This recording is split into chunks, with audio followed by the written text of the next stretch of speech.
Developing Algorithms with Arrays, Part 7. In this video, we will demonstrate how to reverse the elements of an array. Consider the following array of integers, and suppose that I want to reverse the order of all the elements in this array. The first step in doing this would be to create a second array, a new array, with the exact same length as the original array. Now there are two things I want you to notice about the code for creating this second array. First, notice that I named it temp.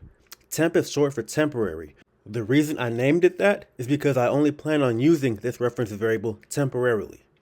Then, on the right side of the equal sign, notice that in initializing the array, instead of putting a number inside the brackets, I simply put nums.length.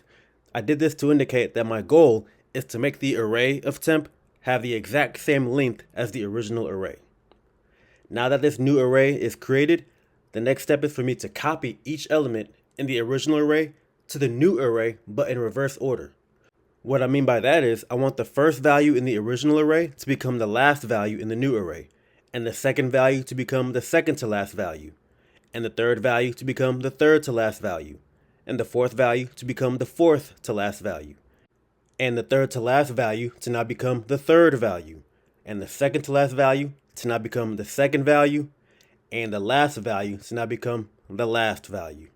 To accomplish this, I'm going to need a for loop that I will use to iterate through each element in the array from front to back, meaning I'm going to set up my for loop header to initialize I to 0 and to increment it by 1 up until it reaches the length of the array.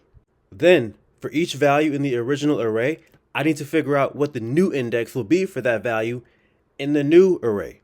So how am I going to do that? Well, we do know that for the very first value, the value at index 0, the index for that value will be the length of nums minus 1, because as you know, that's always the index of the last value.